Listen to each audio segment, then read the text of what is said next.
Thanks very much, Colin, and thanks, Deanna, and to all the organizers of this very wonderful tree reading series. It's really a pleasure to be invited here and to read here at this great bookstore.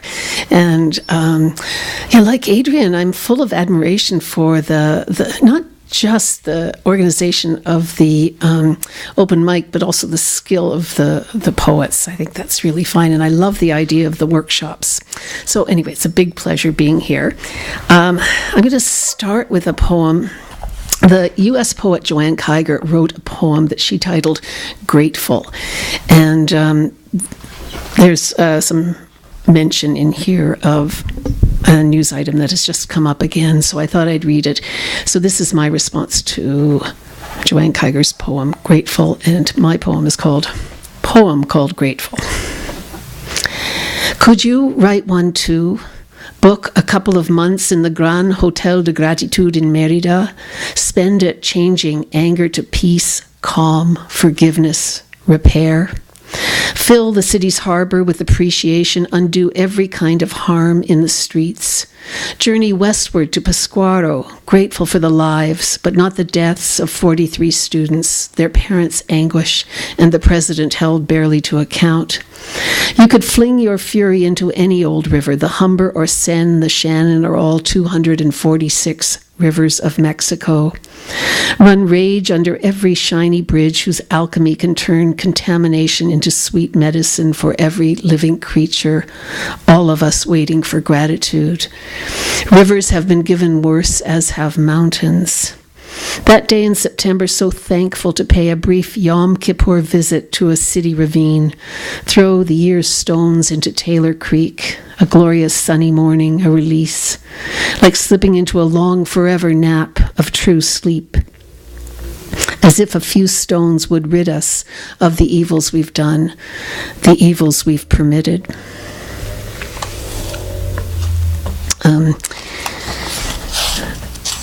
It's this poem I'm mostly reading because this is the season for it. It's called Cormorant Elegy. The cormorant in the paneled hallway off the dining room breathed quietly. He took the form of an old black telephone, rotary dial. Beside me at the Seder table, a friend slid her hand over mine with each mention of loss in the Haggadah. We passed words around with bitter herbs, shank bone, and roasted egg, everything unleavened, broken to mark the suffering. All through the meal, waiting for the phone to ring, I stiffened at the cormorant's moans. When he lifted his head or stretched out his wings, an ICU reading.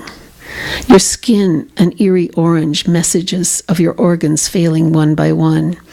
And now, this spring, every Passover, though daylight lengthens its promise and the moon rises again, the black-cloaked seabird shifts in the hall.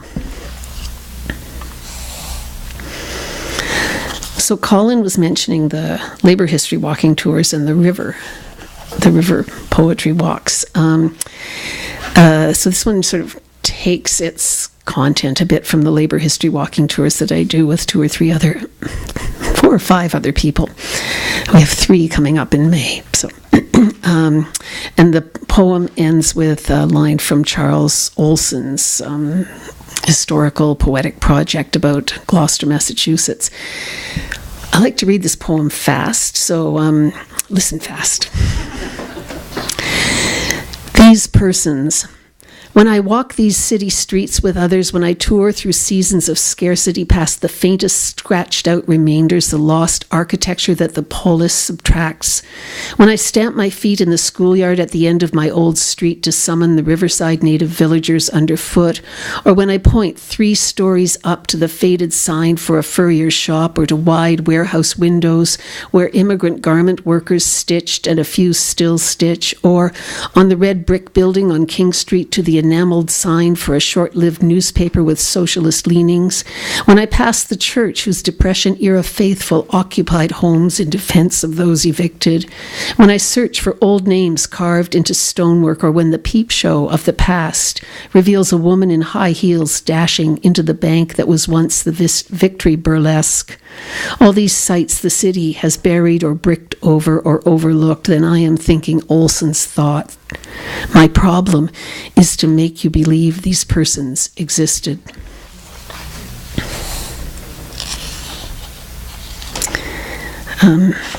Next poem I wrote after a trip to Spain, specifically to Barcelona, and it reimagines that magnificent cathedral, the Sagrada Familia in Barcelona, as being built in the Don Valley in Toronto.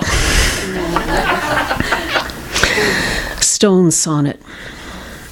You could pour a cathedral, a Stonehenge, or a Gaudi into the Don Valley beside the straightened waterway. Dismiss the stonecutters, master craftsmen that they are, and tip thick sandy liquid into soft bud-shaped spires held in place with rebar straws. You could light a long burning fire, melt silica and lapis and veins of copper verdigris into sheets of azure or ruby or leaf green glass to lighten a temple or mosque or synagogue. Then climb the scaffold and chisel a fish over each arched doorway, just to recall the flatfish on the inmost wall of the Paleolithic cave, that ancient home, now slowly emptied of images by our breathing presence. Because we are in the nation's capital, I thought I would read a poem that is about not the current but the former Minister of Finance. But it takes place in Toronto. Patio Lunch. The Minister of Finance walked onto the patio. Beside us the lake gleamed. Tiny waves, each a curl of light. I had been reading about Austria in the 1930s. I wasn't 100% sure it was the minister. I had always thought he belonged in a 1940s gangster movie, pleased to do his mobster boss's bidding. The man in the suit strolled past the tables looking for someone. Though he didn't find his party, he seemed self-satisfied and beaming. My eyes followed him everywhere. The man went inside to wait beside the please wait to be seated sign. Lakeside, a clear September sky. My friend returned from the parking meter and I forgot about the minister. I began thinking about money, the consequences of monetary decisions, sailboats in the distance, the yacht club across the lake. Once again, the man in the navy suit strolled out onto the patio, this time accompanied by a beautiful young woman, much taller than him. I said to my friend, "That man looks like the Minister of Finance." She said, "That is the Minister of Finance." I had also been reading about Ireland after the 2008 crash. No one noticed as the hostess seated the man and the woman. I remembered the meetings when the minister scolded the world's countries, especially the ones with severe economic problems. The minister was smiling broadly at his lunch companion. He was speaking a bit loudly, mentioning the House of Commons. The waitress brought glasses of wine and beer to their table. I had been reading about riots in Greece and the 30% cuts to pensions, foreign aid, military expenditures, calamitous insolvencies in the Eurozone, the elimination of the penny. Beside us, broken flecks of light jiggled across the lake's surface. This next poem is called Mothwing, and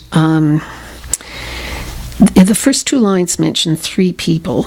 One of them is D.D. Ryan, who was a New York model in the 1970s, and another is James Schuyler, a New York poet, part of the New York School with Frank O'Hara and James Ashbery and that crowd. The third person is my friend Stephen. You don't need to know too much about Stephen. Mothwing. My friend Stephen showed me a photo of D.D. Ryan's mothwing eyebrows. because James Schuyler had mentioned them in a poem, and yes, resemblance to the large, dusky moth that, wings outspread, died beneath my porch light. In my youth, I despaired of having beautiful eyebrows rather than sparse ones. We need not mention anyone's third eye or Ash Wednesday smudges or consider Frida's brows, although her photo hangs above my computer. Aproned and full-skirted, pensive, smoking, she's sitting on a stool, leaning back against her bookcase, that line of untended hedge between her eyes, that fine arc above her upper lip.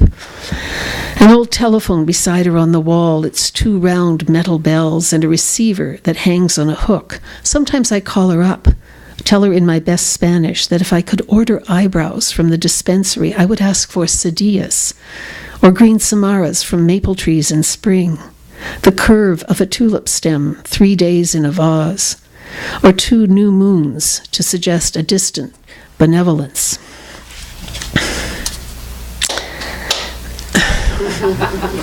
Two applauses for 2 eyebrows. Yeah, that's good. The next poem is called A Flame, and it's a kind of tough poem for people who are going through chemo or who are supporting people going through chemo. A flame. Whatever it takes, she says. Sun-spilled bedrock burns the soles of her feet. Chemical fire has set her hair aflame, scorched it to the roots. The luminous photo of the back of her head, just a scattering of slender, dark hairs. But hospital research is underway for a salve to tickle follicles and the hair buds within. Apply a stethoscope to her scalp, listen for chuckling. Her crowning story. She's humming Walking After Midnight, trying to cool herself down. The IV bag's electric Kool-Aid, the phosphorescent surface of Mars. Rip the bag open, pour the tincture into champagne flutes. It will still taste like rusty enamel boiled with barley soup.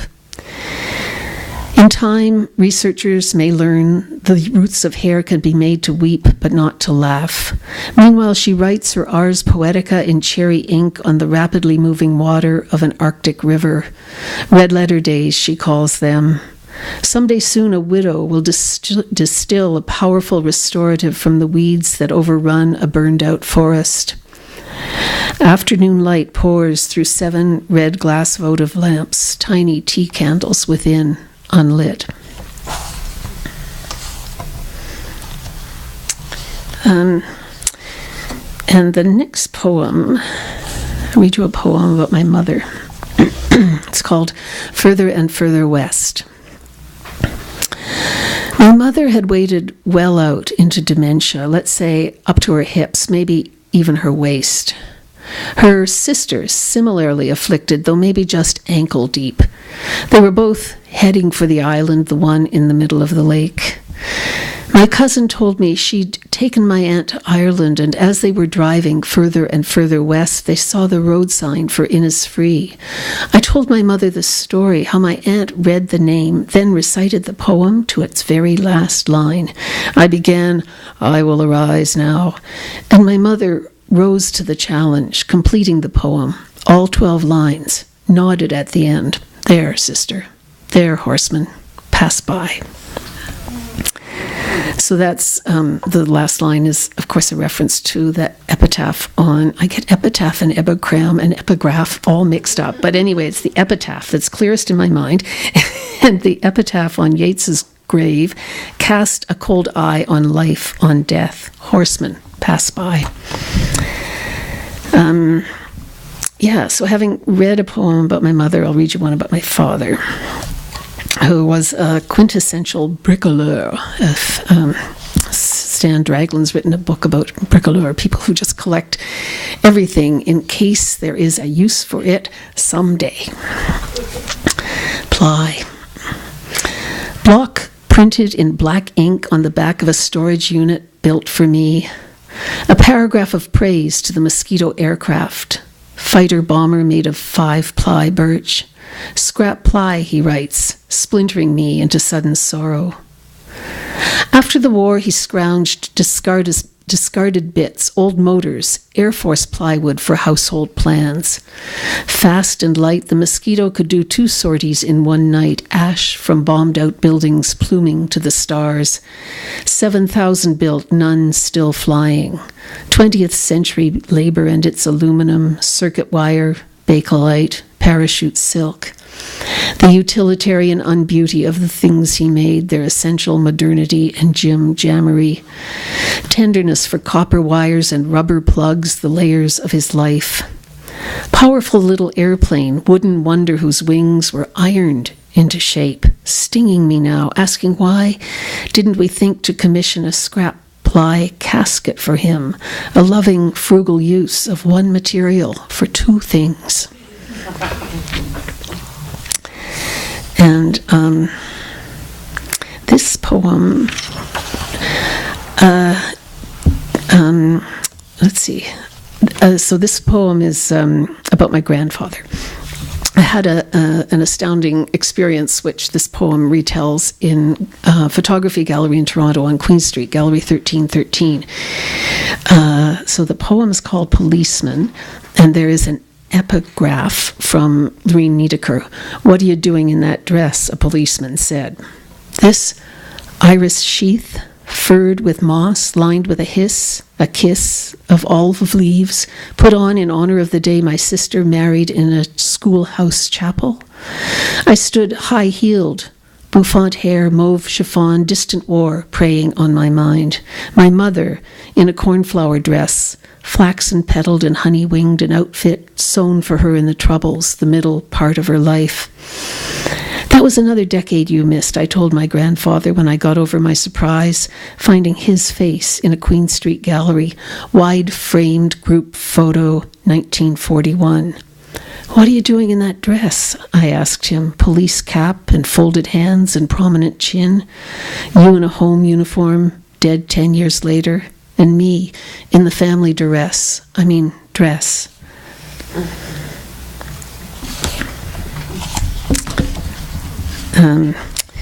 This poem is called Kindly Stops, and this is a poem that takes us to Osorno, Chile. Kindly Stops. The car of love crawled into the rundown part of town past the Ropa Americana thrift shop and earthquake-damaged stores, their wooden balconies awry. Te amo, te amo, te amo. Oh, oh, oh, oh, oh, in magic markers scrawled along its sides. Coughed to a stop beside the old stone fort and stretched out its wings, its doors, to let the newlyweds out. The way they signaled each turret, north, south, east, west, with a kiss, got me missing you. When I arrive home, you say my long absence awoke a fear. Sleek black car with chariot wheels and obsidian wings, panther face in chrome on the grille. When might it pounce into our driveway? Who would be first snatched into the passenger seat? Who left behind to watch?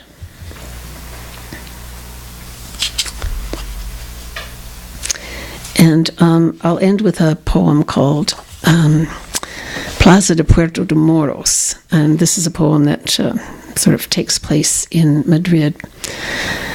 And it has a few lines from the poet. It is one line from the poet Maureen borrowed into it. Plaza de Puerto de Moros. They are like flames or waves, the mesmer tricks of the golondrinas, swallows. Comet tailing above the Plaza de Puerto de Moros, the Moorish gate in the old city wall. Like fire, the birds seem never to rest, stitching market roof to cathedral spire to cypress crown, looping the gathered up over the horizon into constellation. Taste their calls, how their wings soften the air. Darling, I said, over almonds and olives and Spanish beer, their spinning and darting reminds me of love, moving the parts of our body without sound. Solitary in flight, but never alone, the swallows are threading their lives together. Thank you very much.